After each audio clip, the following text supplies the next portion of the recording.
Hai, Assalamualaikum warahmatullahi wabarakatuh. Selamat pagi guys, jumpa lagi dengan saya Abdul Rafiq. Di video kali ini saya akan mencoba memaparkan tentang event study. Berikut langkah-langkah yang diperlukan ketika kita itu mau melakukan event study. Nah, sebelum kita melangkah lebih jauh untuk mempelajari langkah-langkah tersebut, ada baiknya kita memahami terlebih dahulu apa itu event study. Nah, seperti yang pernah kita diskusikan di kelas, bahwa pada prinsipnya event study ini adalah salah satu metode di bidang keuangan yang biasanya digunakan untuk mengungkap bagaimana suatu pasar merespon peristiwa atau pengumuman tertentu. Perlu kalian ketahui bahwa metode event study ini pertama kali diinisiasi penggunaannya dalam konteks pasar modal, yaitu sekitar tahun 1950-an akhir. Karena itu, dibandingkan metode-metode lain di bidang keuangan, metode event study ini di bidang penelitian keuangan ini termasuk salah satu metode yang cukup klasik. Namun sampai saat ini penggunaannya itu masih masif digunakan di dalam penelitian-penelitian keuangan. Kenapa? Karena salah satu metode yang memang relevan untuk digunakan ketika maksud dan tujuan kita untuk mengungkap bagaimana suatu pasar merespon peristiwa atau pengumuman tertentu yang masuk ke pasar, yaitu event study. Ilustrasinya saya gambarkan seperti ini misalnya. Setiap pasar, apapun jenisnya, cuma yang kita bicarakan di sini ini adalah pasar keuangan ya, khususnya pasar modal ya. Pasar modal itu memiliki beberapa produk atau aset yang diperjualbelikan. Salah satunya saham, obligasi, ataupun reksadana. Nah, bagaimana aset-aset yang diperjualbelikan di pasar modal itu dihargai oleh pasar? Bagaimana harga suatu saham atau harga suatu aset di pasar modal bergerak dari waktu ke waktu? Itu sepenuhnya tergantung dari suplai informasi yang masuk ke pasar. Kalau ada suplai informasi positif yang masuk ke pasar berkaitan dengan saham A misalnya, maka saham A itu seharusnya naik harganya. Begitu juga sebaliknya. Nah, bagaimana pasar merespon, atau ketika saya bilang pasar di sini artinya investor secara agregat ya. Bagaimana investor atau pasar merespon peristiwa atau pengumuman tertentu yang masuk ke pasar? Ketika pengumuman itu positif misalnya, apakah pasar meresponnya ikut positif? Ketika pengumuman itu negatif misalnya, apakah pasar meresponnya ikut negatif? Nah, itu dinamika respon pasar itu terhadap peristiwa atau pengumuman tersebut, itu adalah target utama yang dituju oleh event study. Karena itu, metode event study ini bisa kalian gunakan untuk memahami bagaimana perilaku pasar berkaitan dengan peristiwa atau pengumuman tertentu. Nah, kita di kelas telah belajar tentang teori efisiensi pasar. Di teori efisiensi pasar itu, kita mengenal 3 jenis efisiensi pasar. Efisiensi pertama yaitu efisien dalam bentuk lemah, efisiensi kedua efisien dalam bentuk setengah kuat, efisiensi ketiga itu adalah efisien dalam bentuk kuat. Nah, event study ini pada prinsipnya ini adalah metode yang bisa digunakan untuk menguji apakah sebuah pasar, yang dalam hal ini pasar modal, efisien dalam bentuk setengah kuat. Nah, untuk memahami lebih jauh tentang ini, kita recall memori kita kaitannya dengan teori efisiensi pasar. Nah, apa itu teori efisiensi pasar? Teori efisiensi pasar, atau ada juga yang menyebutnya sebagai hipotesis pasar efisien, ya, itu merupakan teori atau hipotesis yang diperkenalkan untuk mengungkap apakah sebuah pasar itu efisien atau tidak. Apa itu pasar efisien? Pasar efisien seperti yang telah kita diskusikan di kelas, itu pada prinsipnya merupakan pasar yang harga asetnya telah merepresentasikan semua informasi relevan yang ada di pasar. Maksudnya begini, harga suatu aset atau produk di pasar itu kan berfluktuasi dari waktu ke waktu. Kadang naik, kadang ya turun. Dan naik turunnya harga saham di pasar itu dipengaruhi oleh arus informasi yang masuk ke dalam pasar. Jika informasi yang masuk ke dalam pasar berkaitan dengan saham A itu misalnya positif, maka seyogianya pasar merespon positif. Karena pasar itu merespon positif, maka harga saham A akan naik. Begitu juga sebaliknya. Jika ada informasi negatif yang masuk ke pasar, maka seyogianya pasar itu merespon negatif perusahaan A atau saham A. Sehingga konsekuensinya kalau pasar merespon negatif, harga saham A di pasar akan ikut turun. Itu yang saya maksud bahwa fluktuasi atau dinamika pergerakan harga saham di pasar itu dipengaruhi oleh arus informasi yang masuk ke pasar. Kalau informasinya itu positif, maka pasar akan merespon positif yang kemudian akan terrepresentasi lewat kenaikan harga saham. Kalau informasinya itu negatif, maka pasar akan merespon negatif yang berikutnya akan terrepresentasi lewat penurunan harga saham. Nah, pasar itu dikatakan efisien apabila semua informasi yang ada di pasar, apapun bentuk informasinya, itu telah terrefleksi, telah tercermin ke dalam harga, sehingga tidak ada siapapun di pasar yang bisa memanfaatkan informasi yang masuk ke pasar tersebut untuk mendapatkan keuntungan di atas pasar, atau yang biasa kita sebut dengan keuntungan abnormal. Ilustrasinya misalnya begini. Perhatikan garis ini atau fluktuasi harga saham yang dicerminkan oleh pergerakan garis merah ini. Anggaplah misalnya di sini sekarang ya. Harga saham itu telah sampai ke titik ini. Ke titik yang ada bulatannya ini. Nah, ketika harga saham sampai di titik yang ada bulatannya ini, ada informasi negatif yang masuk ke pasar menit itu juga, maka saat itu juga pasar merespon informasi negatif itu sehingga harga saham itu turun. Nah, seberapa cepat informasi negatif itu diserap dan dicerminkan pasar ke dalam harga, itu mengindikasikan seberapa efisien pasar tersebut. Semakin cepat pasar itu menyerap informasi yang masuk dan mengejawantahkannya ke dalam harga, maka pasar itu semakin efisien. Tetapi semakin lambat pasar itu menyerap informasi dan mengejawantahkannya ke dalam harga, maka tingkat efisiensinya lebih rendah dibandingkan pasar yang menyerap informasi dan mengejawantahkan informasi tersebut ke dalam harga secara cepat. Itu yang dimaksud bahwa pasar efisien itu pada prinsipnya adalah pasar yang harga asetnya telah merepresentasikan semua informasi yang relevan yang ada di pasar.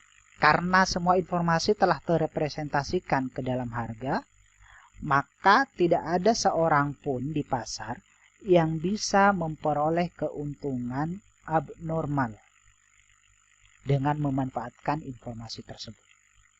Itu yang dimaksud dengan pasar efisien. Nah, tingkatan efisiensi pasar itu ada 3, seperti yang telah kita diskusikan di kelas. Pertama, itu pasar efisien dalam bentuk lemah. Yang kedua, pasar efisien dalam bentuk setengah kuat. Dan yang ketiga, pasar efisien dalam bentuk kuat. Pasar itu dikatakan efisien dalam bentuk lemah itu apabila rangkaian informasi perdagangan masa lalu tidak bisa digunakan untuk memprediksi pergerakan harga di masa mendatang.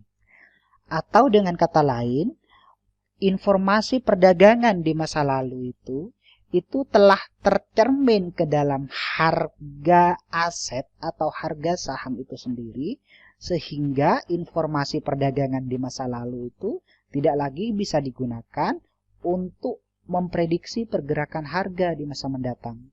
Kalau kita tidak bisa memprediksi pergerakan harga di masa mendatang, itu arahnya kemana? Mau naik kah atau mau turun kah? Maka itu artinya kita tidak bisa menggunakan informasi yang ada untuk memperoleh keuntungan di atas pasar atau keuntungan abnormal. Nah, sekarang informasi perdagangan masa lalu itu contohnya apa?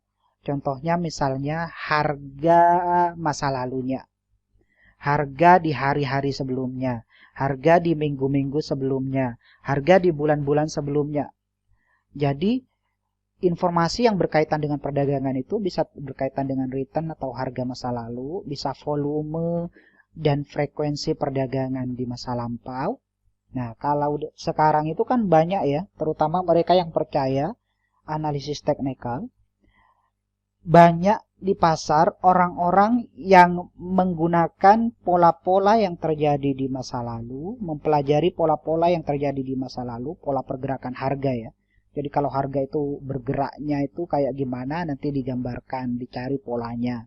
Dianggapnya bahwa pola itu akan terjadi lagi di masa mendatang.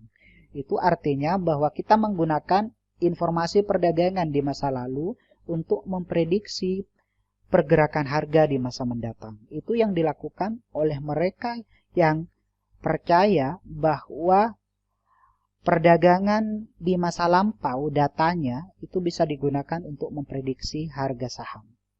Nah, biasanya dilakukan oleh technician ya, atau mereka yang menggunakan analisis teknikal di pasar modal.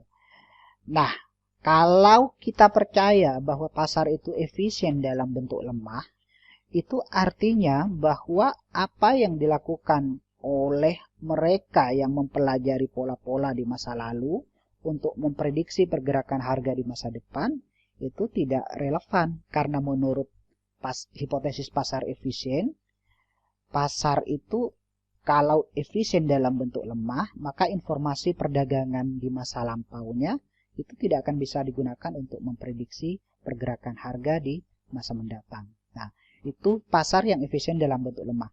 Nah, kemudian yang kedua itu pasar efisien dalam bentuk setengah kuat. Pasar efisien dalam bentuk setengah kuat itu maksudnya adalah pasar yang telah merepresentasikan semua informasi publik saat ini, sehingga informasi publik saat ini, informasi publik yang ada itu tidak bisa lagi digunakan untuk memprediksi pergerakan harga. Jadi sama sebenarnya prinsipnya dengan efisiensi bentuk lemah. Pasar cuma bedanya itu di kategori informasinya. Kalau efisiensi bentuk lemah, informasi yang tidak bisa digunakan untuk memprediksi pergerakan harga itu adalah informasi perdagangan di masa lalu. Contohnya harga, volume perdagangan, transaksi perdagangan, frekuensi perdagangan, dan seterusnya. Kalau di efisiensi bentuk setengah kuat, informasi yang dimaksud itu adalah informasi publik saat ini atau saat itu yang terjadi. Misalnya informasi publik itu adalah pengumuman dividen, pengumuman peningkatan laba, pengumuman merger misalnya ya, atau pengumuman bahwa perusahaan dianugerahi dianugerahi penghargaan tertentu misalnya di bidang tata kelola.